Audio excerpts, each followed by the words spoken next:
Selama 5 tahun, aku bekerja lembur setiap hari membangun perusahaan kami. Tepat saat perusahaan itu sukses, suamiku selingkuh, mengambil alih perusahaan, dan mengusirku. Tapi dia tidak tahu, almarhum ayahku sudah tahu kelicikannya. Sebelum meninggal, dia tidak memberiku tabungan, tapi dia memberiku senjata yang tersembunyi. Sebelum ceritanya dimulai, silahkan tulis di kolom komentar dari daerah mana saja teman-teman yang menonton cerita ini. Jangan lupa like dan subscribe agar channel ini bisa semakin berkembang dan bisa mempersembahkan cerita yang lebih menarik lagi. Jam di dinding kantor Cipta Jaya sudah menunjukkan pukul 11 malam. Hanya meja vanira yang masih menyala terang, ditemani tumpukan kertas laporan dan aroma kopi instan yang sudah mendingin di cangkirnya. Vanira, dengan hijab bergo instan yang biasa ia pakai saat lembur, memijat pelipisnya yang terasa berdenyut. 5 tahun. 5 tahun ia dan Zaki, suaminya, membangun perusahaan ini dari nol. Dari sebuah garasi sempit yang dipinjamkan kerabat, kini Cipta Jaya menempati 3 lantai ruko modern di kawasan bisnis kota. Vanira tersenyum tipis mengingat perjuangan mereka. Pernikahan mereka dimulai dengan cinta dan mimpi yang sama besarnya. Zaki adalah pria karismatik dengan visi besar. Ia yang pandai bicara, yang hebat dalam mencari koneksi dan meyakinkan investor. Sementara Vanira, ia adalah pondasinya. Ialah yang memastikan mimpi besar itu punya kaki untuk berpijak. Di 2 tahun pertama, saat Zaki fokus merancang konsep bisnis, Vanira bekerja 3 kali lipat lebih keras. Pagi hingga sore, ia bekerja penuh waktu sebagai staf administrasi di perusahaan lain. Gaji pokoknya utuh ia serahkan pada Zaki untuk biaya operasional Cipta Jaya. Sore hari, ia bergegas pulang, bukan untuk istirahat, tapi untuk mengajar les privat matematika untuk anak-anak SMA di kompleks mereka. Uang les itu ia gunakan untuk membayar cicilan motor, agar mobilitas Zaki mencari klien lancar. Malam harinya, setelah Zaki tidur, Vanira masih terjaga di depan laptop bututnya, mengelola toko online kecil-kecilan yang menjual pakaian. Keuntungannya ia tabung sedikit demi sedikit untuk dana darurat perusahaan. Vanira tidak pernah mengeluh. Baginya, melihat Zaki tersenyum puas saat berhasil menutup satu proyek adalah bayaran yang sepadan. Ia rela memakai baju yang itu-itu saja, ia rela menahan lapar dan hanya makan mie instan di akhir bulan, ia rela menunda keinginannya memiliki anak. Semua demi Cipta Jaya. Semua demi masa depan mereka bersama. Zaki selalu berkata, "Sabarlah, sayang. Nanti kalau kita sudah sukses, kamu akan jadi ratu. Kamu tidak perlu bekerja lagi, cukup nikmati hasilnya." Vanira percaya pada janji itu. Dan hari ini, Cipta Jaya akhirnya benar-benar terbang. Mereka baru saja memenangkan tender besar dari sebuah korporasi multinasional. Profit yang akan masuk bulan depan jumlahnya melampaui total pendapatan mereka selama 3 tahun terakhir. Inilah puncaknya. Inilah buah dari semua keringat dan air matanya. Malam ini adalah malam ulang tahun pernikahan mereka yang kelima. Seharusnya mereka merayakannya. Tapi Zaki bilang ada pertemuan penting dengan klien baru di luar kota dan mungkin pulang larut. Vanira memakluminya, seperti biasa. Tapi karena tender besar itu sudah resmi dimenangkan siang tadi, Vanira ingin memberi kejutan. Ia membereskan mejanya dengan cepat. Ia tidak peduli lagi dengan laporan yang belum selesai. Malam ini, ia ingin merayakan kemenangan mereka. Di perjalanan pulang, Vanira mampir ke toko kue langganan mereka. Ia membeli kue coklat kecil dengan tulisan, "Selamat 5 tahun, Cipta Jaya kita." Ia tersenyum membayangkan wajah Zaki yang lelah namun bahagia melihat kejutan kecil ini. Mobilnya memasuki halaman rumah yang mereka beli 2 tahun lalu. Rumah itu adalah bukti kesuksesan awal mereka. Rumah itu juga dibeli atas nama perusahaan, saran dari Zaki agar pajaknya lebih ringan. Vanira tidak terlalu mengerti soal itu, ia percaya penuh pada suaminya. Aneh. Mobil Zaki sudah terparkir di garasi. Vanira mengerutkan kening. Bukankah Zaki bilang ada pertemuan di luar kota? Ah, mungkin pertemuannya batal atau selesai lebih cepat. Baguslah, pikir Vanira. Kejutan ini akan semakin sempurna. Ia melangkah pelan masuk ke dalam rumah. Sepi. Lampu ruang tengah padam. Vanira berjalan menuju dapur untuk meletakkan tas kerjanya, namun ia berhenti saat melewati tangga. Lampu kamar tidur mereka menyala. Dan ia mendengar suara. Bukan suara Zaki yang sedang menelepon, tapi suara tawa. Tawa suaminya, disusul tawa seorang wanita yang sangat ia kenali. Laras. Sekretaris baru Zaki yang baru bekerja 3 bulan. Jantung Vanira berdebar kencang. Ia menelan ludah, mencoba berpikir positif. Mungkin mereka sedang mendiskusikan pekerjaan. Mungkin Laras mengantarkan dokumen penting. Vanira menaiki tangga satu persatu, langkahnya terasa berat. Pintu kamar mereka sedikit terbuka. Dari celah itu, aroma parfum yang asing, parfum Laras yang selalu semerbak di kantor, menusuk hidungnya. Dan ia mendengar percakapan itu. Kamu hebat, Zack. Akhirnya tender besar itu dapat juga. Suara Laras terdengar manja. Tentu saja. Tapi aku lelah sekali berpura-pura di depan Vanira. Dia bekerja keras seperti kuda. Lihat saja penampilannya. Kucel, selalu pakai hijab instan yang sama. Dia pikir perusahaan ini bisa besar tanpaku, balas Zaki. Hati Vanira terasa seperti diremas. Jadi, kapan kamu akan menceraikannya? Aku sudah tidak sabar ingin jadi nyonya di rumah ini. Rengek Laras. Sabar, sayang. Sebentar lagi. Semua sudah aku siapkan. Dia itu bodoh sekali. Dia bekerja keras mengumpulkan uang agar kita bisa menikmati semua ini. Kita hanya perlu menunggu waktu yang tepat. Kaki Vanira lemas. Kotak kue yang ia pegang erat kini terasa sangat berat. Dunianya runtuh dalam hitungan detik. Dengan sisa tenaga, ia mendorong pintu kamar itu hingga terbuka lebar. Zaki dan Laras, dalam kondisi yang tidak seharusnya, menoleh kaget. Mata Zaki membelalak. Laras menjerit kecil dan buru-buru menarik selimut. Tapi Vanira tidak melihat itu. Ia hanya melihat wajah suaminya, pria yang ia korbankan segalanya untuknya, sedang menatapnya tanpa rasa bersalah. Kotak kue itu jatuh dari tangannya. Isinya berhamburan di lantai marmer yang dingin. Tepat di depan kaki Zaki. Hening. Hanya suara napas Vanira yang terengah-engah menahan tangis dan amarah. Zaki adalah yang pertama kali memecah keheningan. Bukan dengan permintaan maaf, tapi dengan helaan napas kesal.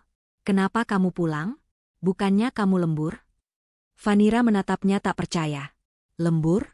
Aku lembur setiap hari selama 5 tahun, Zaki. Untuk ini? Untuk kamu membawa perempuan lain ke kamar kita? Di rumah yang aku bantu cicil? Suara Vanira bergetar hebat. Zaki bangkit dari tempat tidur. Ia tidak merasa perlu menutupi tubuhnya di depan Vanira. Dengan santai, ia mengambil jubah tidurnya. Laras, di belakangnya, tersenyum sinis sambil ikut memakai pakaiannya. Sudahlah, Vanira. Jangan berlebihan. Semua sudah terjadi, kata Zaki dengan nada dingin. Berlebihan? Vanira tertawa kering, air matanya mulai mengalir. Aku mengorbankan masa mudaku. Aku bekerja 3 pekerjaan. Aku tidak pernah membeli baju baru agar perusahaan ini bisa berjalan. Dan kamu bilang aku berlebihan. Itu pilihanmu, sahut Laras tiba-tiba, suaranya tajam. Kamu yang memilih jadi istri bodoh yang rela diperbudak. Zaki itu butuh pendamping yang sepadan, yang cantik, yang pintar merawat diri. Bukan wanita kucel sepertimu. Tutup mulutmu, bentak Vanira. Ia maju selangkah hendak menampar Laras, tapi Zaki menahannya dengan kasar. Zaki mencengkeram lengan Vanira begitu erat, hingga Vanira meringis kesakitan. Jangan sentuh dia, Vanira, desis Zaki. Dia benar. Aku sudah muak denganmu. Vanira tertegun.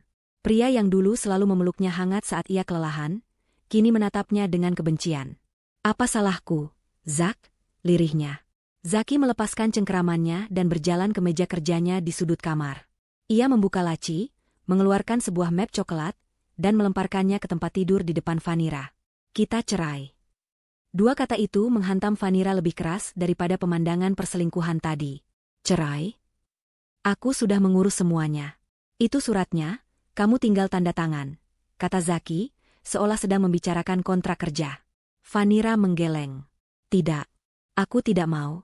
Cipta Jaya, perusahaan itu milik kita berdua. Kita membangunnya bersama. Zaki tertawa. Tawa yang paling menakutkan yang pernah Vanira dengar. Perusahaan itu? Kamu yakin itu milik kita? Zaki mengambil map lain dari laci yang sama. Ia membukanya dan menunjukkan selembar kertas. Bacalah. Terutama bagian yang ini. Vanira membacanya dengan pandangan kabur. Itu adalah akta pendirian perusahaan. Tapi ada lembar tambahan. Surat pelepasan hak saham. Di sana, tertulis jelas bahwa Vanira setuju melepaskan seluruh kepemilikan sahamnya dan memberikannya kepada Zaki. Dan di bagian bawah, ada tanda tangannya. Vanira syok. Ia tidak ingat pernah menandatangani ini. Kapan? Kamu tidak ingat? Zaki tersenyum licik. 3 tahun lalu. Saat kita sedang mengurus perizinan baru. Aku selipkan dokumen ini di antara tumpukan dokumen pajak yang harus kamu tanda tangani malam itu. Kamu sedang kelelahan, seperti biasa. Kamu bahkan tidak membacanya. Kamu percaya penuh padaku. Jantung Vanira serasa berhenti berdetak. Pengkhianatan ini jauh lebih dalam. Zaki sudah merencanakan ini. Selama 3 tahun, Zaki membiarkannya bekerja seperti budak untuk perusahaan yang secara hukum bukan lagi miliknya. Jadi, Cipta Jaya, 100% milikmu? Tanya Vanira, suaranya nyaris tak terdengar. Tepat sekali. Dan rumah ini, Zaki merentangkan tangannya, dibeli atas nama Cipta Jaya. Jadi, ini rumahku, bukan rumahmu lagi. Laras berjalan mendekati Vanira. Ia menatap Vanira dari atas ke bawah dengan tatapan menghina. Sudah dengar, kan? Sekarang, ambil tasmu dan pergi dari sini, pengemis. Pergi? Vanira menatap Zaki, mencari sedikit saja sisa belas kasihan di mata suaminya. Tidak ada. Yang ada hanya tatapan dingin dan tidak sabar. Pergi, Vanira. Bawa barang-barangmu yang tidak berguna itu. Aku tidak mau melihat wajahmu lagi, usir Zaki. Tapi ini sudah tengah malam. Aku mau kemana? Itu bukan urusanku lagi, kata Zaki sambil mendorong Vanira keluar dari kamar. Vanira terhuyung. Ia didorong menuruni tangga oleh Zaki. Laras mengikutinya sambil membawa tas kerja Vanira yang tergeletak di dapur, lalu melemparkannya ke lantai teras. Cepat keluar. Hujan deras tiba-tiba turun, seolah langit ikut menangisi nasibnya. Zaki mendorong Vanira keluar dari pintu utama, tanpa alas kaki, hanya dengan baju kerja yang ia pakai sejak pagi. Zaki, jangan lakukan ini, teriak Vanira sambil menggedor pintu. Pintu itu tertutup rapat. Lampu teras dimatikan. Vanira ditinggalkan sendirian dalam kegelapan dan hujan yang mengguyur. Ia terpuruk di teras rumahnya. Rumah yang ia impikan. Rumah yang ia bangun dengan darah dan keringat. Kini ia diusir seperti binatang. Hancur. Semuanya hancur. Pernikahannya, perusahaannya, hidupnya. Vanira menangis sejadi-jadinya di bawah hujan. Ia tidak tahu harus berbuat apa. Ia tidak punya siapa-siapa lagi. Orang tuanya sudah lama meninggal. Ia tidak punya uang. Semua tabungannya ia masukkan ke rekening bersama, yang ia yakin sudah dikuasai Zaki. Setelah 1 jam menangis dalam kehampaan, Vanira bangkit. Tubuhnya basah kuyup dan menggigil. Ia mengambil tas kerjanya. Ia harus pergi. Ia berjalan tanpa tujuan di tengah hujan lebat. Kakinya lecet karena tidak memakai alas kaki. Ia akhirnya sampai di sebuah halte bus. Ia duduk di bangku besi yang dingin. Kosong. Hanya ada dia dan rasa sakit yang tak terperi. Ia membuka tas kerjanya, mencari apakah ada sesuatu yang tersisa. Dompetnya ada. Tapi isinya hanya kartu identitas dan beberapa lembar uang 5 ribuan. Tidak cukup bahkan untuk menyewa kamar kos murah. Vanira merogoh lagi lebih dalam ke kompartemen tasnya yang jarang ia buka. Ia merasakan sebuah benda kecil berbentuk buku. Ia menariknya keluar. Sebuah buku tabungan ban yang sudah kusam dan berwarna biru pudar. Itu adalah buku tabungan atas namanya, rekening yang dibuka oleh almarhum ayahnya saat ia masih kecil. Ayahnya hanya seorang manajer menengah di sebuah perusahaan BUMN, tapi ia sangat menyayangi Vanira. Sebelum meninggal 10 tahun lalu, ayahnya memberikan buku ini padanya. Vanira, kata ayahnya waktu itu, ini rekeningmu. Ayah sudah isikan sedikit. Jangan dipakai kalau tidak benar-benar terdesak. Anggap ini jimat keberuntungan dariku. Vanira membukanya. Terakhir kali ia memeriksanya mungkin 7 atau 8 tahun lalu. Saldo terakhir yang tercetak di sana adalah 10 juta rupiah. Uang itu tidak pernah ia sentuh. Ia melupakannya. 10 juta. Di titik ini, uang itu adalah segalanya. Itu cukup untuk bertahan hidup, untuk menyewa kamar kecil, untuk membeli makan selama beberapa minggu ke depan. Besok pagi, hal pertama yang akan ia lakukan adalah pergi ke bank. Ia akan mengambil semua uang itu. Itu satu-satunya harapan yang ia miliki sekarang. Vanira memeluk buku tabungan kecil itu erat-erat di dadanya yang sesak. Hujan masih turun dengan derasnya. Matahari pagi menembus kelopak mata Vanira. Ia terbangun dalam posisi duduk yang kaku di bangku halte bus yang dingin. Tubuhnya terasa remuk. Sisa hujan semalam membuat pakaian kerjanya yang tipis menjadi lembab dan dingin menempel di kulit. Hijab instan yang ia pakai sudah lepek dan berantakan. Kakinya yang tidak beralas kaki terasa perih dan kotor. Rasa lapar melilit perutnya. Ia tidak makan apa-apa sejak siang kemarin. Tapi rasa lapar itu tidak seberapa dibanding rasa perih di hatinya. Wajah Zaki yang dingin dan senyum sinis laras terus berputar di kepalanya. Pengkhianatan itu terasa begitu nyata, menusuk setiap sendi kehidupannya. Ia diusir dari rumahnya sendiri, dari perusahaan yang ia bangun dengan keringatnya. Ia kini seorang gelandangan. Tapi Vanira tidak membiarkan dirinya menangis lagi. Air matanya sudah kering. Yang tersisa adalah tekad.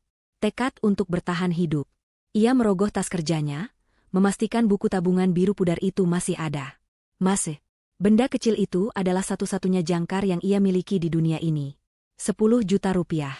Uang itu harus ia dapatkan hari ini. Ia bangkit, tubuhnya menggigil menahan dingin dan lapar.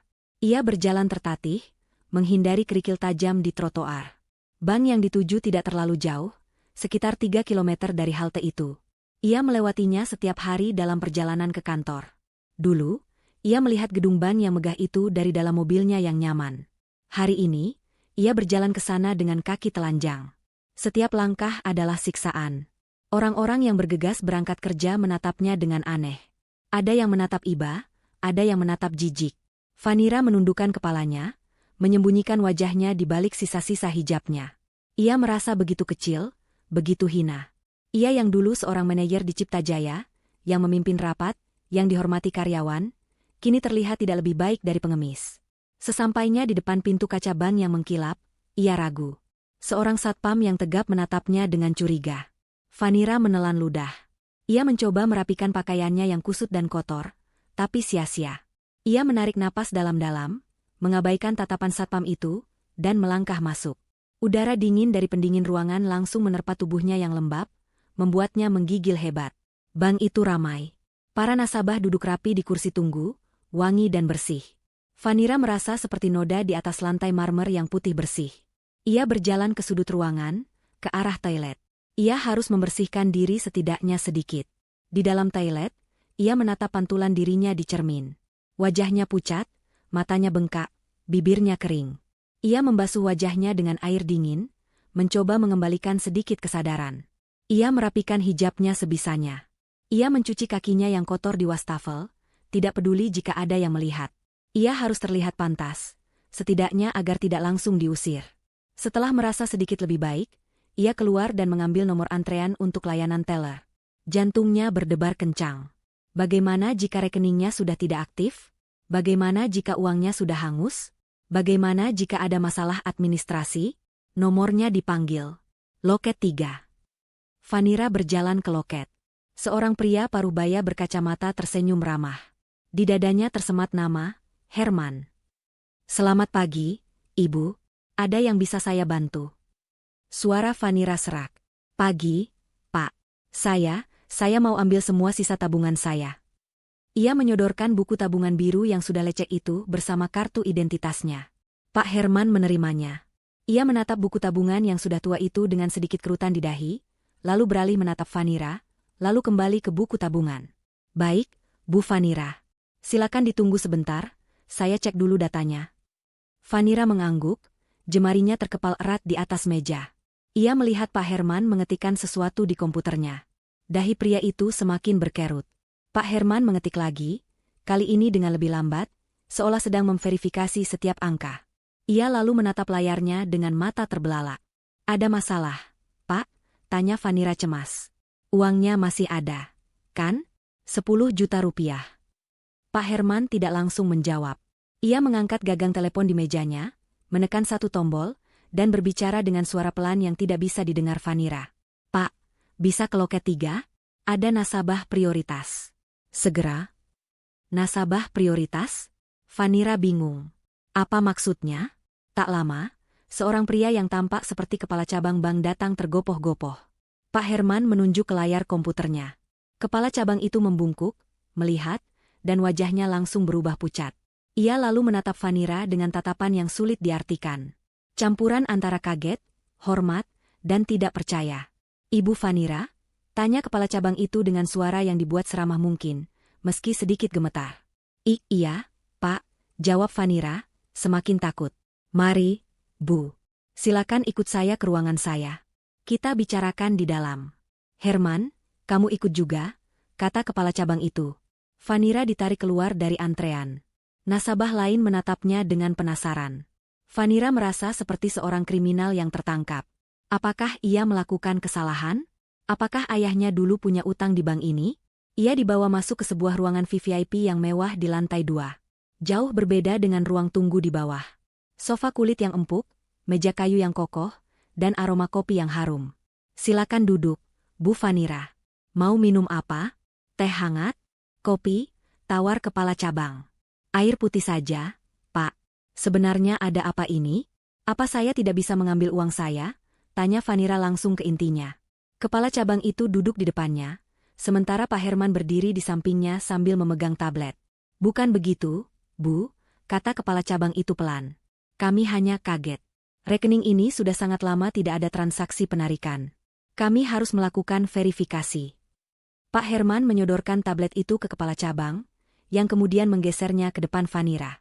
Layar itu menunjukkan detail rekeningnya. Bu Vanira, kata Pak Herman dengan suara bergetar. Anda tadi bilang mau mengambil 10 juta rupiah?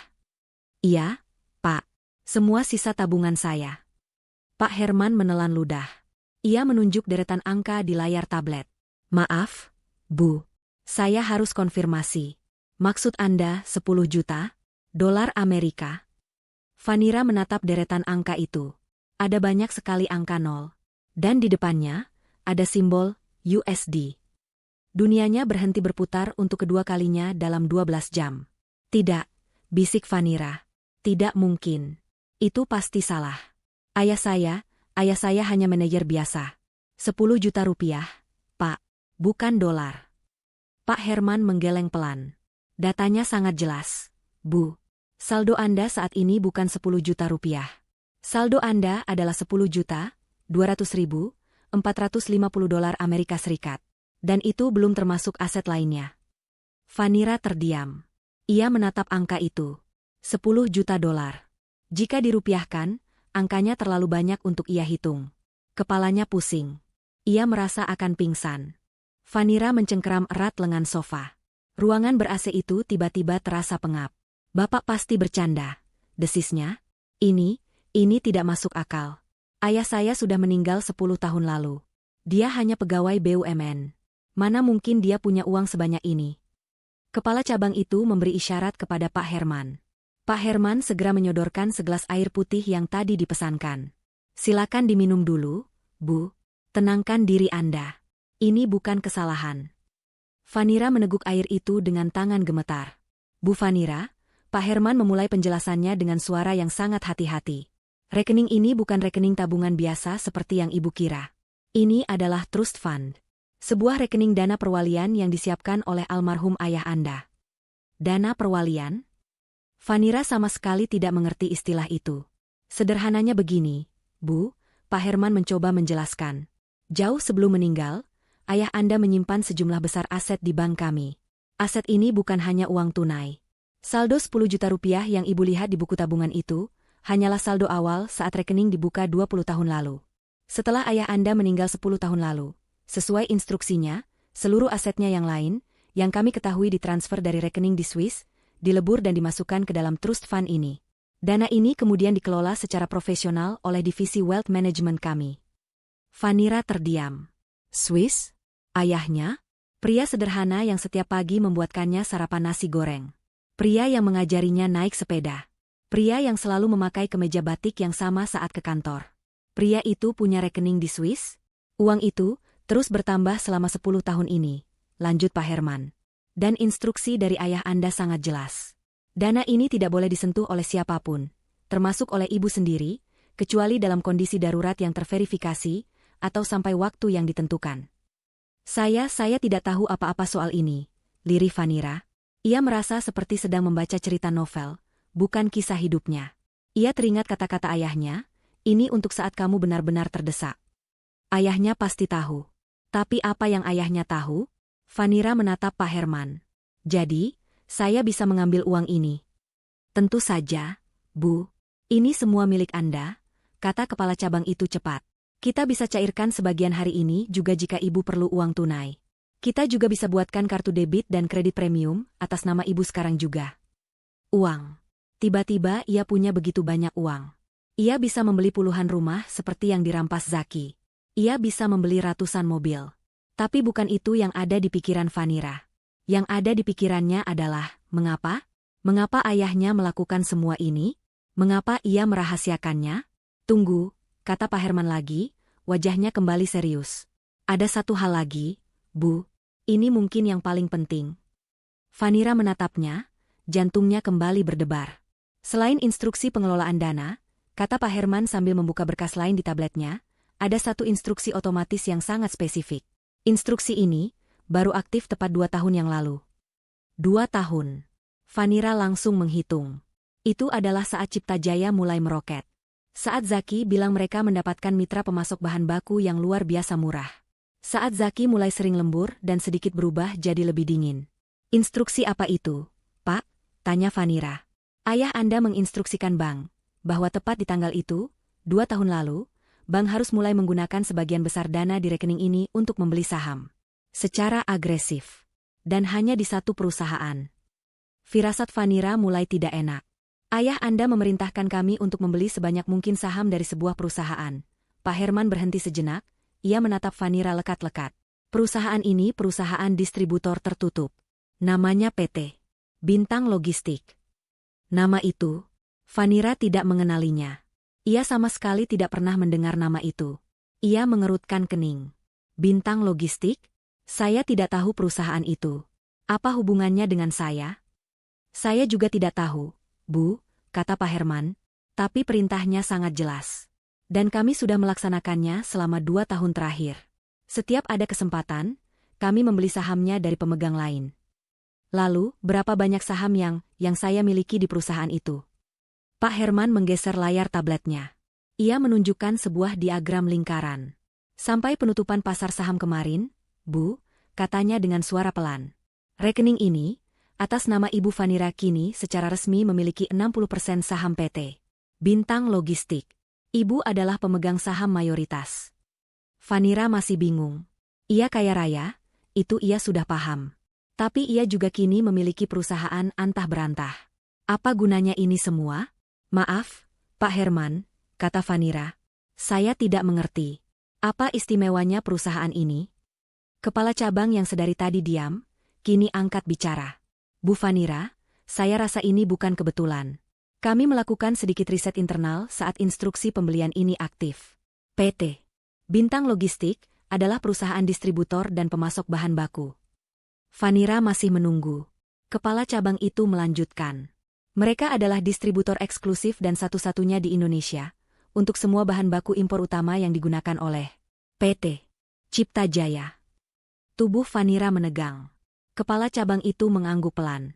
Perusahaan yang ibu bangun bersama suami ibu, kesuksesannya selama 2 tahun ini bergantung penuh pada pasokan dari Bintang Logistik.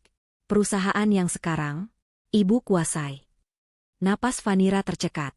Ini bukan sekadar warisan. Ini adalah sebuah rencana. Sebuah skakmat yang disiapkan ayahnya 10 tahun lalu. Pak Herman kemudian berkata lagi. Ada satu lagi, Bu. Ada safe deposit box yang terhubung dengan rekening ini. Kuncinya kami simpan. Sesuai instruksi, kunci ini harus diberikan kepada ibu jika ibu datang untuk mengakses rekening ini. Pak Herman mengambil sebuah kotak beludru kecil dari laci dan menyerahkannya pada Vanira. Di dalamnya ada sebuah kunci brankas kuningan yang berat. Apa isinya? Tanya Vanira. Kami tidak tahu, Bu. Hanya ibu yang boleh membukanya. Jalan pikiran Vanira mulai berlari kencang. Ia bukan lagi korban. Ia bukan lagi wanita terbuang. Ia baru saja diberi sebuah senjata. Sebuah bom waktu yang siap meledak di tangan Zaki. Pak, kata Vanira, suaranya kini tidak lagi bergetar. Suaranya dingin, tenang, dan penuh perhitungan. Bawa saya ke brankas itu. Sekarang. Vanira mengikuti Pak Herman dan kepala cabang itu menyusuri koridor steril ban yang hening. Langkah kakinya, yang kini dibalut sepatu pantofel datar sederhana yang dipinjamkan oleh seorang staf wanita, terasa mantap. Rasa dingin dan lapar yang tadi menyiksanya di halte bus telah lenyap, digantikan oleh adrenalin yang membara. Ia bukan lagi Vanira yang terbuang. Ia adalah putri ayahnya, dan ia baru saja menyadari bahwa ayahnya bukanlah sekadar manajer biasa. Mereka tiba di depan sebuah pintu baja tebal yang dijaga oleh 2 petugas. Ruang brankas. Kepala cabang menggunakan kartunya, lalu memasukkan kode. Pintu berat itu mendesis dan terbuka, menampakkan deretan safe deposit box dari lantai ke langit-langit, berkilauan di bawah cahaya lampu yang terang. Udaranya dingin dan beraroma logam. "Silakan, Bu," kata Pak Herman, menuntunnya ke sebuah bilik pribadi. Tak lama kemudian, seorang petugas membawa sebuah kotak logam berukuran sedang. Pak Herman meletakkannya di meja. "Ini kotak Ibu. Nomor 777. Kami memerlukan kunci dari Ibu dan kunci master dari kami untuk membukanya." Vanira menyerahkan kunci kuningan berat yang tadi diberikan padanya. Jantungnya berdebar kencang. Pak Herman memasukkan kunci master, memutarnya. Lalu, ia memberi isyarat pada Vanira. "Silakan, Bu." Vanira memasukkan kuncinya. Terasa pas. Ia memutarnya. Terdengar bunyi, klik, yang memuaskan. Ia menarik napas dalam-dalam dan membuka tutup kotak itu. Isinya tidak banyak. Tidak ada tumpukan uang atau perhiasan. Di dalamnya hanya ada sebuah paspor lama atas nama ayahnya, dengan stempel visa dari negara-negara yang Vanira tidak tahu pernah dikunjungi ayahnya, dan sebuah amplop coklat tebal yang tersegel. Di bagian depan amplop itu, tertulis satu kata, "Untuk putriku, Vanira." Itu adalah tulisan tangan ayahnya. Rapi, tegas, dan sangat ia kenali. Tangannya gemetar saat mengambil amplop itu. "Kami akan menunggu di luar, Bu," kata kepala cabang itu dengan penuh pengertian. Ia dan Pak Herman meninggalkan Vanira sendirian di dalam bilik pribadi yang kedap suara itu. Vanira duduk. Selama beberapa saat, ia hanya memandangi amplop itu. 10 tahun ayahnya pergi. Dan hari ini, ayahnya terasa hadir kembali. Ia merobek segelnya dengan hati-hati. Di dalamnya ada beberapa lembar kertas yang diketik rapi. Ia mulai membaca. "Vanira, putriku tersayang. Jika kamu membaca surat ini, itu berarti dua hal. Pertama, ayah sudah lama pergi. Kedua, kamu berada dalam masalah besar, sebesar yang ayah takutkan akan terjadi padamu. Ayah harap hari ini tidak pernah datang. Ayah harap kamu membuka ini di usia tua, hanya karena penasaran. Tapi ayah tahu, harapan ayah mungkin terlalu tinggi." Air mata mulai menggenang di pelupuk mata Vanira. "Ayah harus minta maaf padamu, Nak. Ayah membohongimu seumur hidupmu. Ayah bukan sekadar manajer biasa. Dulu, jauh sebelum kamu lahir, kakekmu, ayah dari ayah, mewariskan sebuah perusahaan investasi kecil di Eropa. Ayah mengembangkannya diam-diam. Ayah punya cukup uang untuk membuat kita hidup seperti raja. Tapi ayah memilih untuk tidak. Ayah ingin kamu tumbuh normal. Ayah ingin kamu belajar bekerja keras, menghargai uang, dan menjadi wanita yang mandiri. Ayah tidak mau kamu tumbuh manja. Maafkan keegoisan ayah." Vanira terisak pelan. Jadi, kesederhanaan mereka selama ini adalah sebuah pilihan. Sebuah sandiwara. Lalu, Vanira melanjutkan membaca, "Kamu membawa Zaki pulang." Ayah langsung mengenalinya. Namanya, wajahnya. Dia adalah putra dari Reksa, kolega bisnis ayah di masa lalu. Kamu tidak tahu ini, tapi keluarga Zaki adalah keluarga yang tamak. Ayah Reksa adalah pria yang menghalalkan segala cara untuk mendapatkan apa yang dia mau. Dia pernah menipu ayah dalam sebuah proyek besar di awal karir ayah. Ayah tahu watak mereka. Buah tidak akan jatuh jauh dari pohonnya. Saat ayah melihat cara Zaki memandangmu, ayah tidak melihat cinta. Ayah melihat seorang predator yang menemukan mangsa empuk. Dia melihatmu, putriku yang baik hati, pekerja keras, polos, dan terlalu percaya.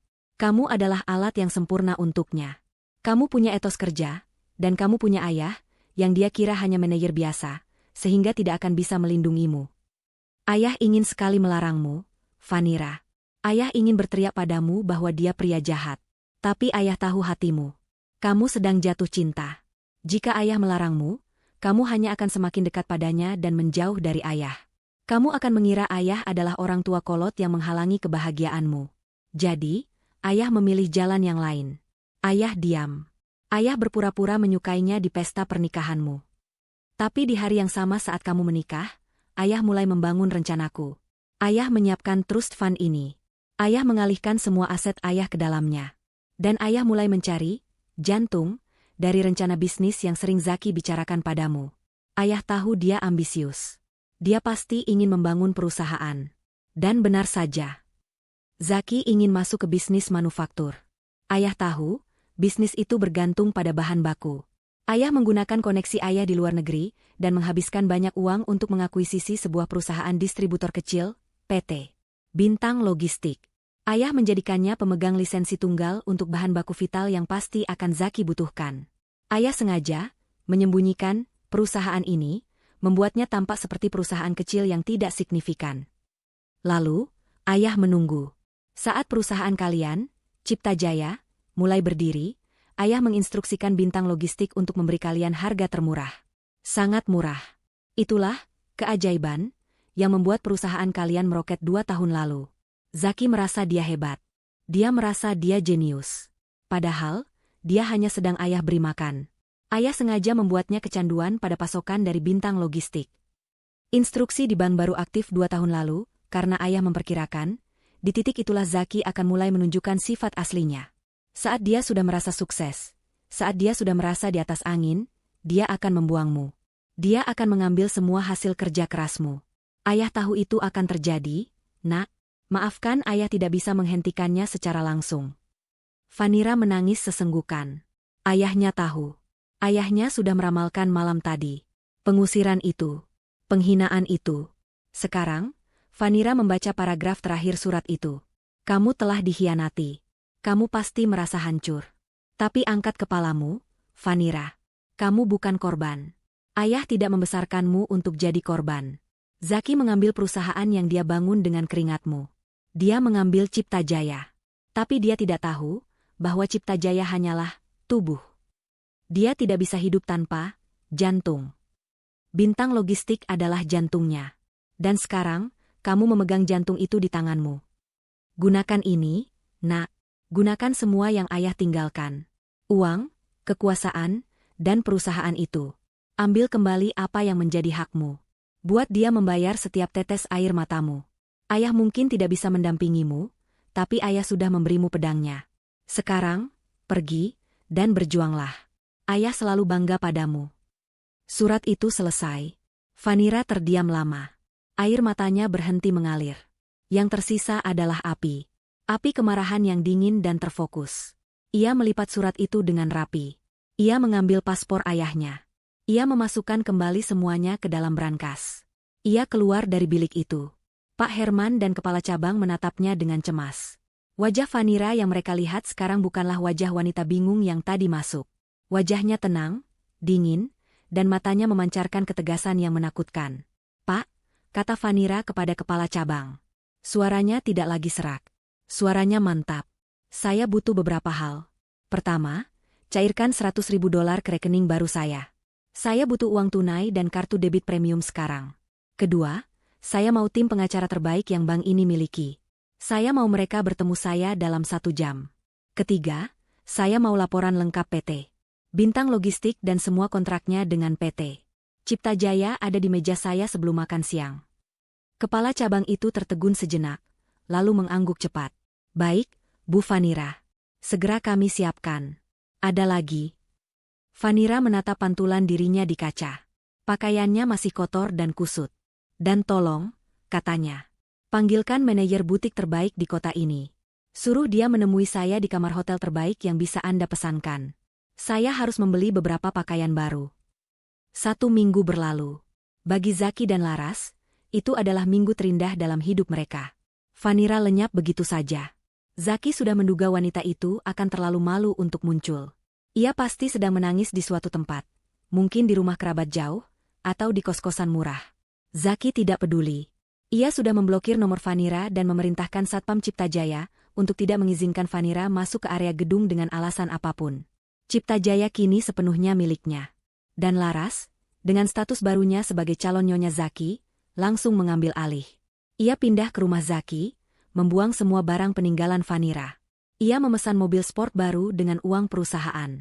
Ia bahkan sudah mulai merombak total ruang kerja Zaki, mengganti semua perabotan sederhana pilihan Vanira dengan meja marmer impor dan kursi kulit yang mewah. Hari ini adalah puncaknya. Zaki mengadakan rapat dewan direksi darurat. Agenda utamanya adalah mengumumkan status perceraiannya dan secara resmi mengangkat Laras sebagai direktur keuangan yang baru, menggantikan posisi Vanira yang selama ini bekerja tanpa jabatan resmi. Pukul 10 pagi. Ruang rapat utama Cipta Jaya sudah terisi. Beberapa manajer senior yang dulu direkrut oleh Vanira tampak tidak nyaman. Mereka tahu seberapa keras Vanira bekerja. Tapi Zaki adalah pemilik perusahaan, mereka tidak bisa berbuat apa-apa. Zaki duduk di kursi utama di ujung meja. Ia tersenyum lebar, memancarkan aura kemenangan. Laras duduk di samping kanannya, memakai gaun merah menyala yang mencolok, sibuk memainkan pena mahalnya. Selamat pagi, semuanya. Zaki membuka rapat dengan suara lantang. Terima kasih sudah hadir dalam pemberitahuan mendadak ini. Saya punya beberapa pengumuman penting yang akan menentukan masa depan cerah Cipta Jaya. Para manajer hanya diam, menunggu. Seperti yang mungkin sudah kalian dengar, lanjut Zaki, hubungan saya dan Vanira sudah berakhir. Kami resmi bercerai. Ia mengatakannya dengan enteng, seolah sedang mengumumkan pergantian vendor kopi. Dan untuk mengisi kekosongan manajemen, saya dengan bangga mempersembahkan. Tepat saat Zaki hendak menyebut nama Laras, pintu ruang rapat yang terbuat dari kayu jati solid itu terbuka. Semua orang menoleh. Dua orang pria berjas hitam mahal dan berwajah serius masuk terlebih dahulu, seperti pengawal. Di belakang mereka, terdengar bunyi ketukan sepatu hak tinggi yang teratur di lantai marmer. Lalu, ia masuk. Seluruh ruangan terdiam. Napas Zaki tertahan di tenggorokannya. Laras, yang sedang mengagumi kukunya, mendongak dan matanya membelalak. Itu Vanira. Tapi itu bukan Vanira yang mereka kenal. Bukan Vanira dengan hijab instan yang kucel, kemeja longgar, dan wajah lelah tanpa riasan. Wanita yang berdiri di ambang pintu itu adalah sosok yang sama sekali berbeda. Ia mengenakan setelan celana palazzo berwarna putih gading yang dijahit sempurna, dipadukan dengan blus sutra berwarna zamrud. Hijabnya ditata rapi dan elegan, terbuat dari bahan sifon mewah yang serasi dengan blusnya. Wajahnya dirias tipis namun profesional, menonjolkan matanya yang kini menatap tajam dan dingin. Ia tidak lagi terlihat seperti korban. Ia terlihat seperti seorang ratu. Vanira? Zaki adalah yang pertama bersuara, nadanya kaget bercampur marah. Beraninya kamu kesini? Satpam. Siapa yang mengizinkan dia masuk? Vanira tersenyum tipis. Senyum yang tidak sampai ke matanya. Ia berjalan santai memasuki ruangan, diapit oleh dua pria berjas tadi, yang ternyata adalah pengacara senior dari salah satu firma hukum terbesar di negeri itu. Selamat pagi, Zaki. Suara Vanira terdengar tenang dan jelas, memenuhi ruangan yang hening. Maaf, apa aku mengganggu pestamu? Apa maumu? Desis Zaki, mencoba mengembalikan wibawanya. Kamu sudah tidak punya urusan di sini. Perusahaan ini milikku. Rumah itu milikku. Kamu bukan siapa-siapa. Laras ikut menimpali, suaranya sinis. Wah, sudah dapat sugar daddy baru ya? Bisa beli baju mahal. Tapi sayang, pengemis tetap pengemis. Pergi dari sini. Vanira bahkan tidak melirik Laras. Matanya tertuju lurus pada Zaki. Benar, Cipta Jaya memang milikmu, Zaki. Aku sudah mengecek dokumennya. Sangat licik. Aku akui itu, kata Vanira. Ia berjalan pelan mengitari meja, membuat semua manajer menahan napas. Tapi, lanjutnya, sebuah perusahaan manufaktur sehebat apapun, tidak akan bisa berproduksi jika tidak punya bahan baku, bukan? Zaki mulai merasa tidak enak. Apa maksudmu? Aku menghabiskan 1 minggu ini untuk belajar, kata Vanira. Dan aku menemukan fakta yang menarik. Seluruh kesuksesan Cipta Jaya selama 2 tahun terakhir bergantung penuh pada satu supplier tunggal. Pemasok yang memberimu harga, ajaib, sehingga profitmu meroket. Benar, kan? Wajah Zaki mulai pucat. PT. Bintang Logistik, kata Vanira, menyebut nama itu seperti mantera. Pemasok bahan baku utamamu. Pemasok yang memegang kontrak eksklusif yang tidak bisa kamu batalkan. Apa urusannya denganmu? Bentak Zaki. Salah satu pengacara Vanira melangkah maju dan meletakkan setumpuk dokumen tebal di atas meja, tepat di depan Zaki. Mulai minggu lalu, kata pengacara itu dengan suara datar, klien kami, Ibu Vanira, telah mengambil alih kepemilikan saham mayoritas PT. Bintang Logistik sebesar 60%. Hening. Zaki menatap dokumen itu, lalu menatap Vanira. Ia tidak mengerti. 60%? Bisik Zaki. Bagaimana bisa? Itu tidak mungkin. Vanira kini berdiri di ujung meja yang lain, berhadapan langsung dengan Zaki. Jadi, kata Vanira dengan nada ringan yang menakutkan, rapat dewan direksi ini sepertinya salah agenda. Kamu tidak bisa mengangkat direktur keuangan baru. Karena Cipta Jaya sedang dalam masalah besar. Masalah apa? Masalah, kata Vanira, bahwa supplier utamamu, yaitu aku, akan menghentikan semua pengiriman bahan baku. Efektif. Sekarang juga. Seluruh ruangan gempar. Para manajer panik. Tanpa bahan baku, produksi berhenti. Tender besar yang baru mereka menangkan akan gagal total. Perusahaan akan bangkrut dalam hitungan minggu. Zaki melompat dari kursinya. Kamu tidak bisa melakukan itu. Ada kontrak. Kamu akan aku tuntut. Oh, silakan, kata Vanira tenang. Pengacaraku sudah memeriksanya. Ada klausul kecil di halaman 20 kontrakmu.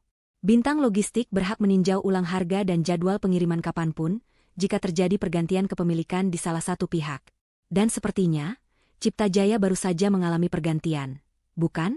Kamu baru saja menceraikan mitramu. Zaki gemetar. Ia terjebak. Ia tidak pernah membaca detail kontrak itu.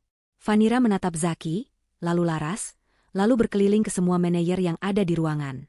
Ia kemudian berjalan ke kursi utama, kursi yang sedang diduduki Zaki. Zaki, entah karena kaget atau takut, refleks mundur selangkah. Vanira tersenyum dingin. Ia menatap Zaki yang pucat pasi dan laras yang wajahnya sudah seperti kepiting rebus. Maaf, kata Vanira, suaranya menggema. Saya rasa, agenda rapat hari ini harus diubah. Kita tidak akan membahas pengangkatan Nona Laras. Ia meletakkan tas tangannya yang baru di atas meja. Kita akan membahas bagaimana kalian semua akan memohon padaku agar perusahaan ini tidak bangkrut. Jadi, Zaki, silakan duduk. Vanira menunjuk kursi lain yang ada di samping. Sebagai pemilik saham mayoritas dari supplier utama kalian, saya rasa, saya yang akan memimpin rapat ini. Ruangan rapat itu terasa kehabisan oksigen. Zaki menatap Vanira, lalu ketumpukan dokumen, lalu kembali ke Vanira. Wajahnya yang tadi pucat kini memerah karena amarah. Kamu mengancamku, geramnya. Kamu pikir aku bodoh? Aku akan cari supplier lain. Aku akan batalkan kontrak dengan Bintang Logistik. Laras, yang otaknya tidak secepat Zaki dalam urusan bisnis, ikut menimpali. Benar? Kamu pikir kamu siapa? Zaki bisa dapat 100 supplier yang lebih baik dari perusahaanmu. Vanira tersenyum tipis. Ia melirik ke pengacara di sebelahnya. Pengacara itu, seorang pria parubaya bernama Pak Darmawan, angkat bicara. Suaranya tenang namun mematikan. Tuan Zaki, saya sarankan Anda membaca kontrak Anda lebih teliti. Kontrak yang Anda tanda tangani dengan PT Bintang Logistik 5 tahun lalu, dan diperbarui 2 tahun lalu, adalah kontrak lisensi eksklusif. Apa maksudnya? Tanya Zaki, suaranya mulai goyah. Artinya, lanjut Pak Darmawan, bahan baku utama tipe 77B yang menjadi komponen inti produksi PT Cipta Jaya, lisensi impor dan distribusinya untuk seluruh wilayah Indonesia, hanya dipegang oleh PT Bintang Logistik. Tidak ada, saya ulangi, tidak ada perusahaan lain di negara ini yang boleh mengimpor atau menjualnya secara legal. Anda tidak bisa mencari supplier lain. Zaki terdiam. Ia menoleh ke kepala bagian produksinya, Pak Danang, yang duduk di ujung meja. Danang? Apa itu benar? Pak Danang, pria berkeringat itu, menelan ludah. Ia tidak berani menatap Zaki, ia hanya bisa mengangguk pelan. Benar, Pak. Formula itu sangat spesifik. Seluruh mesin pabrik kita diatur khusus untuk mengolah bahan tipe 77B. Jika kita ganti bahan baku, kita harus mengganti seluruh lini produksi. Itu butuh biaya triliunan dan waktu minimal 1 tahun. Skakmat. Semua orang di ruangan itu kini paham. Cipta Jaya tidak bisa beroperasi tanpa Bintang Logistik. Zaki telah membangun kerajaannya di atas pondasi yang dimiliki orang lain. Dan orang itu adalah wanita yang baru saja ia campakan. Zaki gemetar. Keringat dingin mulai membanjiri ke meja mahalnya. Ia melihat tender besar yang baru ia menangkan. Proyek itu punya tenggat waktu 3 bulan. Tanpa bahan baku, ia tidak hanya kehilangan profit. Ia akan dituntut miliaran rupiah karena gagal memenuhi kontrak. Ia bangkrut. Sikap arogannya langsung luntur. Ia menatap Vanira dengan pandangan yang berbeda. Ini bukan lagi istrinya yang kucel. Ini adalah lawannya. Vanira, katanya, suaranya kini melunak, mencoba jalur negosiasi. Oke, aku mengerti. Kamu menang. Kamu pintar. Aku minta maaf sudah menyakitimu. Laras membelalak. Zaki, apa yang kamu lakukan? Kenapa kamu minta maaf padanya? Zaki mengabaikan Laras. Ia fokus pada Vanira. Vanira, jangan hancurkan perusahaan kita. Ini juga hasil kerjamu, kan? Kamu tidak mau melihat ini semua hancur, kan? Baiklah, apa maumu? Kamu mau uang? Aku berikan. Kamu mau setengah asetku? Ambil. Ambil rumah itu. Ambil mobil. Tapi tolong, jangan hentikan pasokan bahan bakunya. Vanira tertawa kecil. Tawa yang dingin dan tanpa humor. Perusahaan kita? Kamu lucu, Zaki. Bukankah kamu bilang di kamar tidurmu, di depan selingkuhanmu, bahwa aku bodoh? Bahwa aku bekerja seperti kuda agar kalian bisa menikmati hasilnya? Bukankah kamu sudah pastikan secara hukum bahwa perusahaan ini 100% milikmu?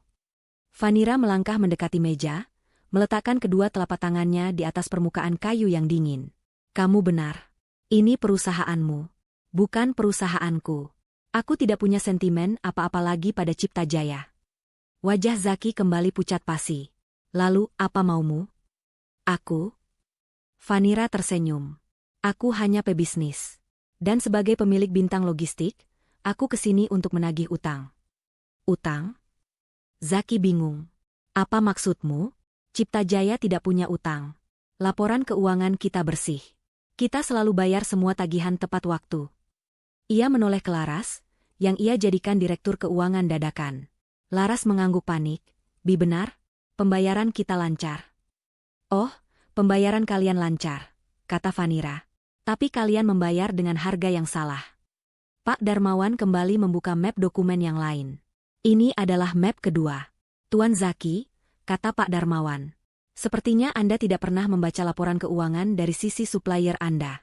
Selama 2 tahun terakhir, pemilik Bintang Logistik sebelumnya, almarhum ayah Ibu Vanira, sengaja memberi Anda harga diskon 90%. Apa? Seru Zaki.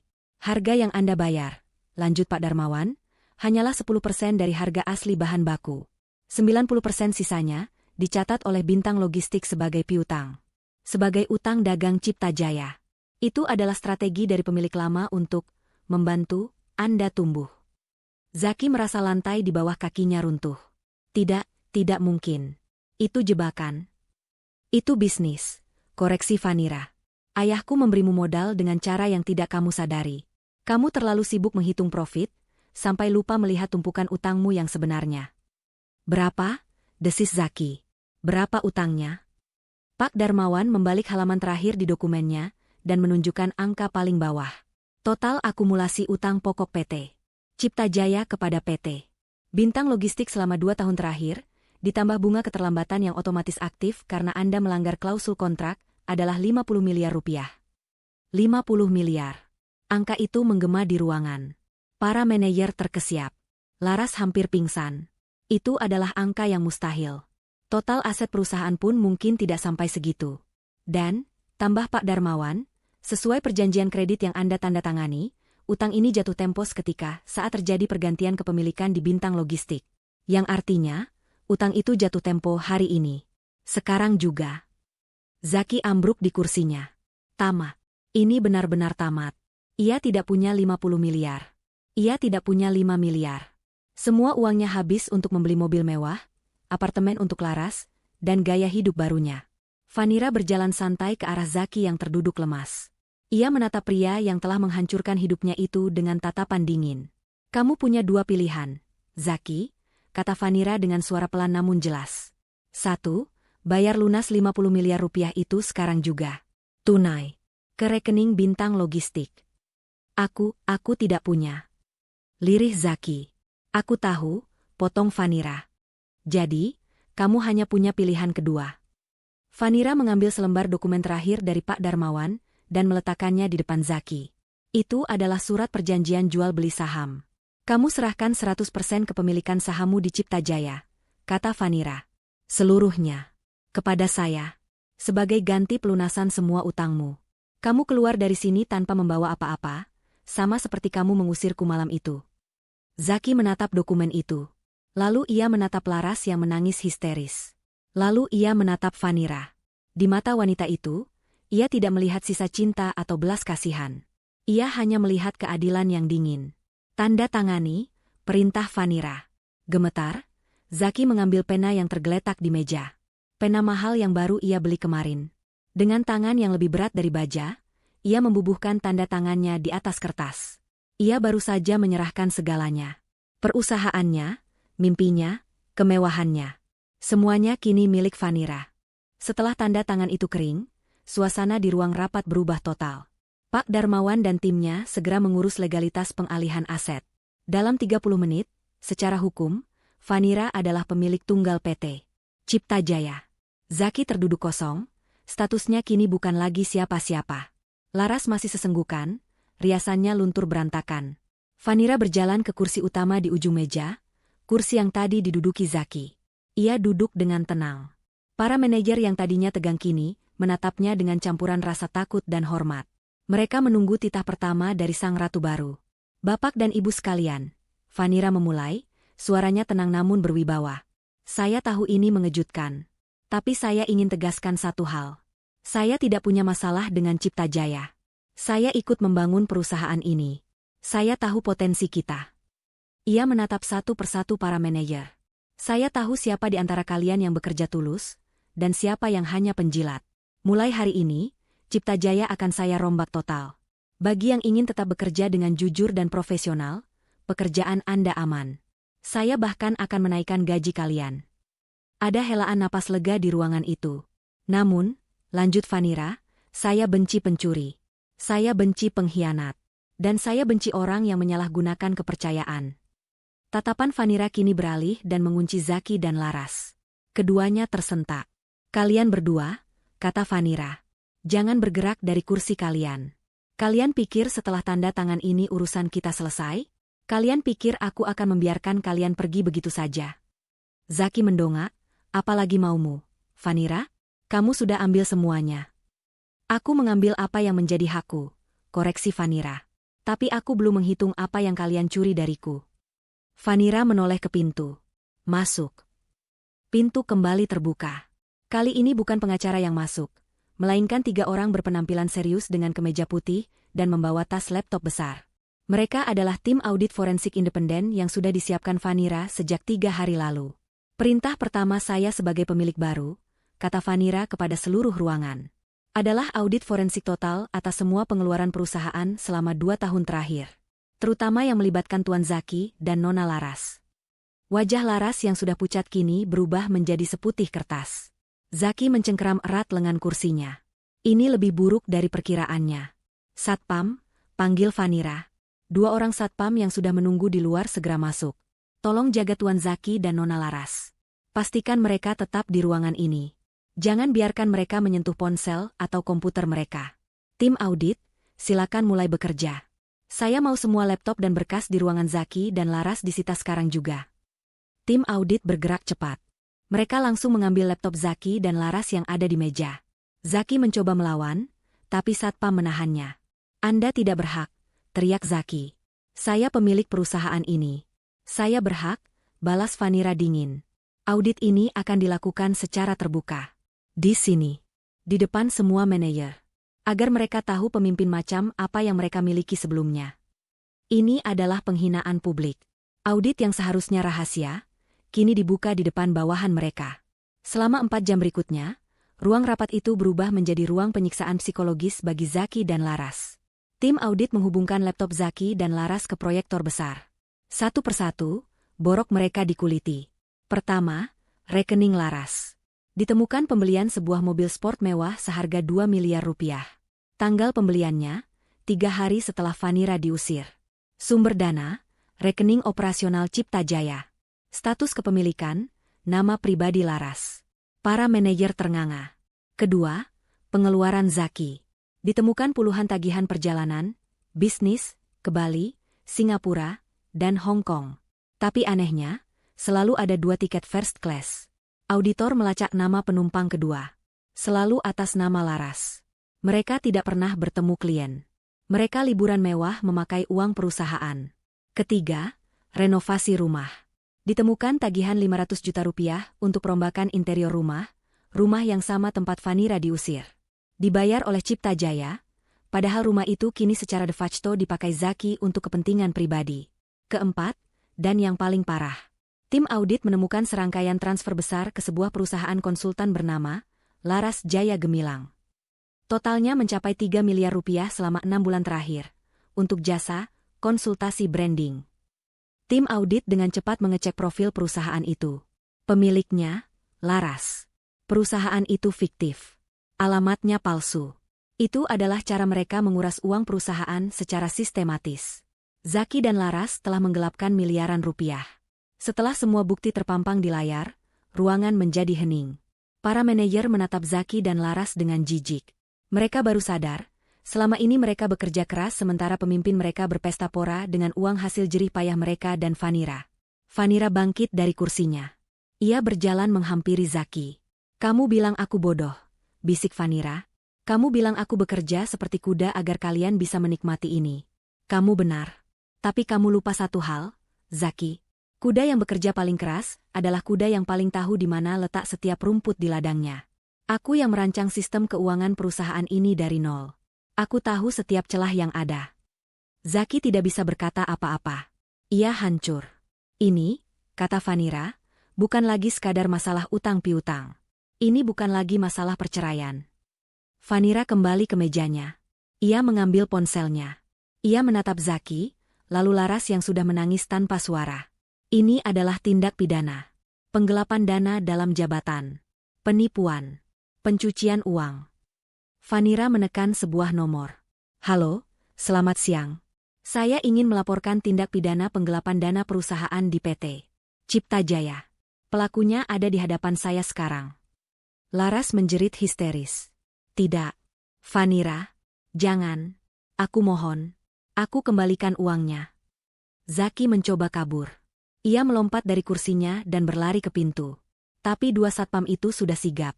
Mereka membekuk Zaki dan membantingnya ke lantai. "Tolong, Vanira. Ampuni aku. Jangan panggil polisi." Zaki meratap dari lantai, egonya hancur lebur. Vanira menatap mantan suaminya yang kini bersujud di kakinya, ditahan oleh satpam. Ia menatap wanita yang telah merusak rumah tangganya yang kini histeris ketakutan. Ia tidak merasakan apa-apa. Tidak ada iba. Tidak ada kasihan.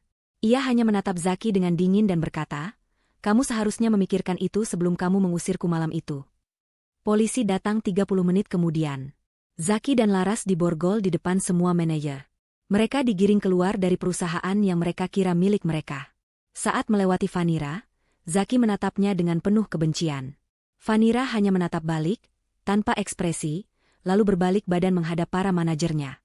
"Rapat kita," katanya, seolah tidak terjadi apa-apa. "Kita lanjutkan. Mari kita bersihkan sampah-sampah ini dan bangun kembali perusahaan kita." 6 bulan telah berlalu sejak hari penangkapan itu. 6 bulan yang terasa seperti neraka bagi Zaki dan Laras, dan terasa seperti fajar baru bagi Vanira. Zaki dan Laras menghabiskan waktu mereka di sel tahanan. Aset mereka, termasuk mobil sport dan apartemen mewah Laras, telah dibekukan oleh kejaksaan. Mereka tidak bisa menyewa pengacara mahal yang biasa mereka gunakan. Zaki mencoba menghubungi semua koneksi bisnisnya, tapi tidak ada yang mau membantunya. Berita tentang penggelapan dana dan pengambil alihan Cipta Jaya oleh pemilik suppliernya telah menyebar seperti api. Nama Zaki hancur di dunia bisnis. Ia adalah racun. Laras, di sisi lain, hancur secara fisik dan mental. Tanpa perawatan salon yang mahal, tanpa pakaian mewah, ia kembali ke wujud aslinya. Ia menangis setiap hari, menyalahkan Zaki atas nasibnya. Di ruang interogasi, ia membocorkan semua yang ia tahu, mencoba menyelamatkan dirinya sendiri dengan menimpakan seluruh kesalahan pada Zaki. Ia mengaku hanya disuruh, dipaksa, dan diancam. Hari persidangan akhirnya tiba. Ruang sidang penuh sesak. Para jurnalis dari berbagai media bisnis dan kriminal berebut tempat di barisan depan. Di barisan belakang, duduk beberapa karyawan lama Cipta Jaya, termasuk Pak Danang, yang datang untuk memberi dukungan pada Vanira. Zaki dan Laras masuk ruang sidang dengan tangan diborgol, mengenakan rompi tahanan berwarna oranye. Pemandangan yang sangat kontras. Zaki, yang dulu gagah dengan jas mahal, kini terlihat kurus, matanya cekung, dan rambutnya acak-acakan. Laras, yang dulu glamor, kini pucat pasi tanpa riasan, matanya bengkak karena terus menangis. Lalu, Vanira masuk. Ia tidak masuk lewat pintu biasa. Ia masuk dari pintu saksi, didampingi oleh Pak Darmawan dan tim hukumnya. Ia mengenakan blus sederhana namun berkelas berwarna biru tua, dan hijab yang serasi. Ia berjalan tegak, wajahnya tenang. Ia duduk di barisan paling depan, tepat di seberang Zaki. Tatapan mereka bertemu sejenak. Zaki buru-buru memalingkan wajah, ia tidak sanggup. Ada rasa benci, malu, tapi yang paling besar, ada rasa takut di mata Zaki. Sidang dimulai. Jaksa penuntut umum membeberkan dakwaannya. Satu persatu, bukti kejahatan mereka dipaparkan di depan hakim. Foto-foto mobil sport Laras. Rekening koran perusahaan fiktif, Laras Jaya Gemilang. Bukti transfer miliaran rupiah dari rekening Cipta Jaya ke rekening pribadi Laras. Tiket perjalanan liburan mereka ke luar negeri yang dibayar dengan kartu kredit perusahaan. Pengacara Zaki, seorang pengacara publik yang tampak lelah, mencoba membantah. Yang mulia, katanya, ini adalah murni masalah rumah tangga. Ini adalah balas dendam seorang istri yang diceraikan. Klien saya, Tuan Zaki, adalah pendiri Cipta Jaya. Uang itu adalah uangnya sendiri. Bagaimana mungkin dia mencuri dari perusahaannya sendiri? Jaksa penuntut tersenyum sinis. Yang mulia, argumentasi pengacara terdakwa keliru. PT Cipta Jaya adalah badan hukum terpisah. Sekalipun Tuan Zaki adalah pemilik 100%, ia tidak bisa mengambil uang perusahaan untuk kepentingan pribadi tanpa melalui prosedur RUPS atau pembagian dividen. Apa yang ia lakukan adalah penggelapan dalam jabatan, dan itu tindak pidana. Lalu, pengacara Zaki memainkan kartu terakhirnya. Klien saya dijebak. Ibu Fanira, melalui perusahaannya Bintang Logistik, sengaja menciptakan utang fiktif 50 miliar untuk menjebak klien saya agar mau menyerahkan sahamnya. Ini perampokan, bukan penegakan hukum. Pak Darmawan, yang duduk di belakang jaksa, memberi isyarat. Jaksa itu mengangguk. Yang mulia, kata jaksa, masalah utang 50 miliar dan pengalihan saham adalah murni kasus perdata yang sudah selesai. Tuan Zaki secara sukarela menandatangani surat penyerahan saham untuk melunasi utang dagangnya. Itu tidak ada hubungannya dengan kasus pidana yang kita sidangkan hari ini. Jaksa itu kemudian membalikkan badan. Kasus hari ini adalah tentang 3 miliar rupiah yang mereka curi melalui perusahaan fiktif. Tentang 2 miliar rupiah untuk mobil sport Nona Laras. Tentang ratusan juta untuk liburan mereka. Ini adalah pencurian uang perusahaan yang dilakukan secara sadar dan sistematis. Dan kami punya saksi. Jaksa memanggil saksi, Nona Laras. Semua orang terkejut. Laras menjadi saksi? Laras didudukan di kursi saksi. Ia gemetar hebat. Pengacaranya telah menasihatinya, bekerja sama adalah satu-satunya cara mengurangi hukuman. Nona Laras, tanya jaksa. Apakah Anda pemilik perusahaan Laras Jaya Gemilang? Laras melirik Zaki. Zaki menatapnya tajam, mengancam. Laras menunduk. Iya, Pak. Perusahaan itu, apakah benar menyediakan jasa konsultasi branding untuk Cipta Jaya? Saya. Laras mulai menangis. Saya tidak tahu, Pak. Jangan berbohong di bawah sumpah, Nona Laras. Jasa apa yang Anda berikan? Tidak ada, Pak, teriak Laras histeris. Tidak ada jasa. Itu ide Zaki. Dia bilang itu cara mudah mengambil uang perusahaan agar tidak ketahuan Fanira. Dia yang menyuruh saya membuatnya. Saya hanya disuruh tanda tangan. Dia bilang dia mencintai saya. Dia janji akan menikahi saya. Palu diketuk. Tenang. Zaki melompat dari kursinya. Bohong. Dia yang merencanakan semuanya. Dia mata duitan. Dia yang meracuniku untuk meninggalkan istriku. Dasar pelacur. Terdakwa Zaki, duduk, bentak hakim. Ruang sidang kacau. Dua antagonis itu kini saling serang, saling menyalahkan, membuka borok mereka sendiri di depan umum. Akhirnya, Fanira dipanggil sebagai saksi. Ia duduk di kursi saksi dengan tenang. Ibu Fanira, kata jaksa. Anda adalah pemilik Cipta Jaya saat ini, dan sebelumnya adalah istri terdakwa Zaki. Benar? Benar, Pak. Apakah Anda tahu tentang pengeluaran-pengeluaran ini? Saya tidak tahu secara spesifik, kata Fanira. Saya yang merancang sistem keuangan Cipta Jaya dari nol. Tapi 2 tahun terakhir, Tuan Zaki mengambil alih penuh akses ke rekening utama. Dia bilang, saya cukup fokus di operasional, biar dia yang mengurus keuangan strategis. Saya percaya padanya. Saya baru tahu skala pencurian ini setelah tim audit forensik masuk. Suara Fanira tenang, datar, dan profesional. Tidak ada dendam, hanya fakta. Justru ketenangan itulah yang membuat kesaksiannya semakin menusuk. Ia tidak terlihat seperti istri yang cemburu.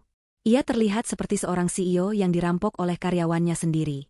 Pengacara Zaki mencoba menyerangnya. Ibu Vanira, bukankah Anda sakit hati?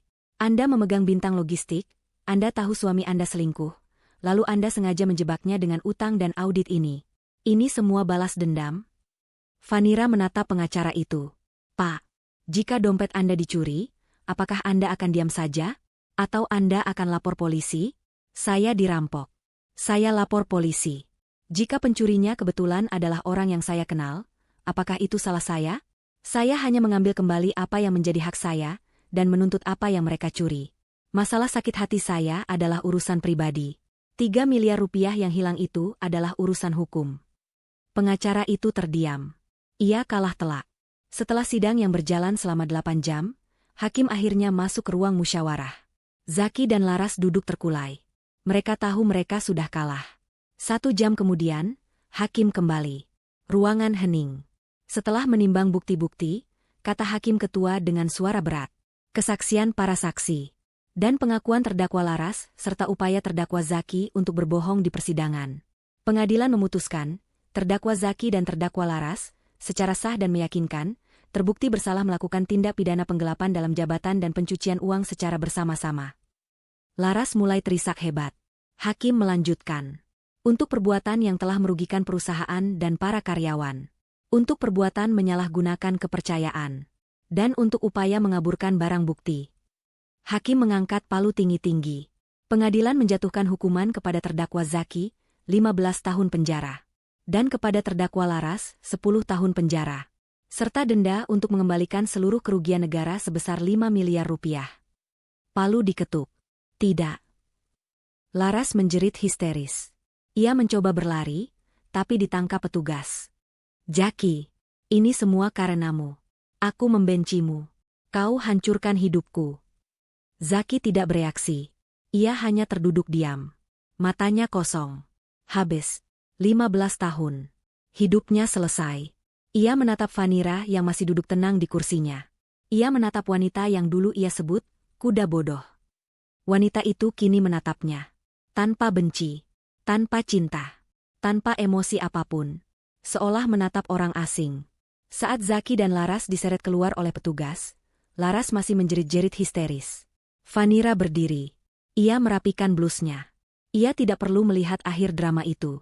Urusannya sudah selesai. Ia berbalik, dan berjalan keluar dari ruang sidang, meninggalkan masa lalunya yang kelam untuk selamanya. 1 tahun kemudian. Gedung yang dulu bernama Cipta Jaya kini berdiri semakin megah. Tapi namanya telah berubah. Sebuah plakat perak besar berkilauan di lobi utama, bertuliskan, Adjaya Group. Nama yang diambil dari nama almarhum ayahnya, Adi Jaya. Vanira telah melakukan rebranding total. Ia membuang nama Cipta Jaya yang menyimpan kenangan pahit dan menggantinya dengan nama yang melambangkan warisan dan kehormatan. Suasana di dalam kantor pun berubah drastis. Dinding yang dulu dicat kelabu kusam oleh Zaki, kini diganti dengan panel kaca dan dinding berwarna putih gading, memberi kesan luas, transparan, dan modern. Meja marmer hitam super mewah di ruang lobi yang dibeli Laras sudah lenyap. Diganti dengan taman vertikal yang asri dan area tunggu yang nyaman untuk para tamu. Vanira berjalan keluar dari lift pribadinya. Ia bukan lagi Vanira yang memakai hijab instan kucel. Hari ini, ia mengenakan setelan blazer berwarna krem yang elegan, dipadu hijab sutra bermotif lembut. Langkahnya tegas dan penuh percaya diri. Para karyawan yang berpapasan dengannya menyapa dengan hormat sekaligus hangat. Pagi, Bu Vanira. Pagi, balas Vanira sambil tersenyum. Perintah pertama Vanira setelah mengambil alih perusahaan setahun lalu bukanlah memecat orang. Perintah pertamanya adalah menaikkan gaji semua karyawan operasional dan staf senior yang telah loyal, seperti Pak Danang, sebesar 30%. Ia juga membangun fasilitas daycare gratis di lantai dasar gedung untuk para karyawan wanita yang memiliki anak. Ia tahu betul rasanya berjuang sebagai wanita karir. Ia menghancurkan budaya, penjilat, yang diciptakan Zaki dan menggantinya dengan budaya meritokrasi. Vanira masuk ke ruang kerjanya. Itu adalah ruangan yang sama yang dulu dipakai Zaki. Tapi isinya sudah berubah total. Meja kayu jati solid yang angkuh dan kursi kulit berharga ratusan juta peninggalan Zaki telah ia sumbangkan. Kini, ruangannya diisi perabotan modern, fungsional, dan berselera tinggi. Di dinding, tidak ada foto Zaki yang sedang bermain golf. Yang ada adalah foto Vanira bersama seluruh karyawannya saat acara outing perusahaan. Dan di atas mejanya, Hanya ada satu foto dalam bingkai perak sederhana.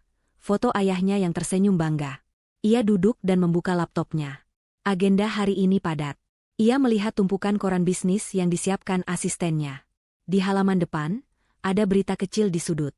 Aset sitaan terdakwa Zaki gagal terjual di lelang ketiga. Fanira membacanya sekilas, tanpa ekspresi.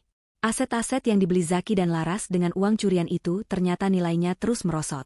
Mereka berdua kini mendekam di penjara yang terpisah, dan kabarnya Laras mengalami depresi berat sementara Zaki menjadi bulan-bulanan narapidana lain. Fanira menutup koran itu. Mereka bukan lagi urusannya. Pintu ruangannya diketuk. Masuk. Pak Danang, kepala produksi, masuk dengan wajah berseri-seri. Pagi, Bu. Laporan produksi kuartal ini sudah siap. Kita melampaui target 20%. Kerja bagus, Pak Danang, kata Fanira tulus. Bagaimana dengan mesin baru dari Jerman? Sudah terpasang, Bu. Berkat mesin itu dan pasokan bahan baku tipe 77B yang kini stabil dari Bintang Logistik, efisiensi kita naik drastis. Kita tidak lagi bergantung pada harga ajaib, tapi kita punya profit yang sehat dan berkelanjutan. Bagus sekali, kata Fanira. Tolong sampaikan terima kasih saya pada seluruh tim di pabrik. Bonus kuartal ini akan cair minggu depan. Pak Danang tersenyum lebar. Baik, Bu. Terima kasih banyak. Ibu benar-benar menyelamatkan kami semua. Setelah Pak Danang keluar, Fanira bersiap untuk rapat terbesarnya hari ini. Rapat gabungan Dewan Direksi PT Adijaya dan PT Bintang Logistik. Selama setahun ini, Fanira memimpin kedua perusahaan itu secara terpisah. Bintang Logistik sebagai pemasok, dan Adijaya sebagai produsen. Tapi hari ini, ia akan menyatukan warisan ayahnya. Ia berdiri di depan ruang rapat besar yang diisi oleh para eksekutif dari kedua perusahaan. Selamat pagi, Bapak dan Ibu sekalian, Fanira memulai. Selama 1 tahun, kita telah bekerja keras membersihkan kekacauan masa lalu dan membangun fondasi yang baru. PT Adijaya telah sehat. PT Bintang Logistik telah berkembang. Keduanya adalah pemimpin di bidangnya masing-masing. Ia berhenti sejenak, menatap semua orang dengan yakin. Tapi, lanjutnya, saya melihat masa depan yang lebih besar. Ayah saya menciptakan Bintang Logistik sebagai jantung. Dan kita membangun Adijaya sebagai tubuh. Mulai hari ini, saya tidak mau lagi ada pemisahan. Saya umumkan secara resmi, PT Bintang Logistik dan PT Adijaya akan melakukan merger total, membentuk satu kesatuan, Adijaya Group. Ruangan itu hening sesaat, lalu meledak dalam tepuk tangan meriah. Mereka mengerti. Ini adalah langkah jenius. Mereka akan menguasai pasar dari hulu ke hilir. Dari impor bahan baku hingga produk jadi. Tidak akan ada yang bisa mengganggu mereka. Fanira tersenyum. Rencana ayahnya telah sempurna. Sore harinya, pukul 5 tepat. Kantor sudah mulai sepi. Fanira membereskan tasnya. Ia tidak lembur lagi. Ia tidak perlu bekerja seperti kuda. Ia bekerja dengan cerdas. Ia sudah memiliki tim yang hebat yang ia percaya. Ia berdiri di depan jendela kaca raksasa di ruangannya, memandang matahari terbenam yang mewarnai langit kota. Dulu, dari jendela ini, ia hanya melihat tumpukan pekerjaan yang tak ada habisnya demi pria yang salah. Kini, ia melihat sebuah kerajaan bisnis yang ia bangun di atas kejujuran dan kerja kerasnya sendiri. Ia berbalik dan menatap foto ayahnya di meja. Ayah, bisiknya pelan, aku tidak hanya mengambilnya kembali. Aku mengembangkannya 10 kali lipat. Ayah lihat. Kan? Kita berhasil. Fanira mengambil tas tangannya. Ia mematikan lampu ruangannya, meninggalkan kegelapan di belakang. Ia berjalan keluar dari kantornya, melewati lobi yang ramai dengan karyawan yang pulang tepat waktu untuk bertemu keluarga mereka. Ia melangkah keluar dari gedung Adijaya Group, bukan lagi sebagai korban yang terbuang, tapi sebagai seorang CEO. Seorang pemenang. Seorang wanita yang menemukan kekuatannya di titik terendah, dan membangun kembali dunianya, jauh lebih indah dari sebelumnya.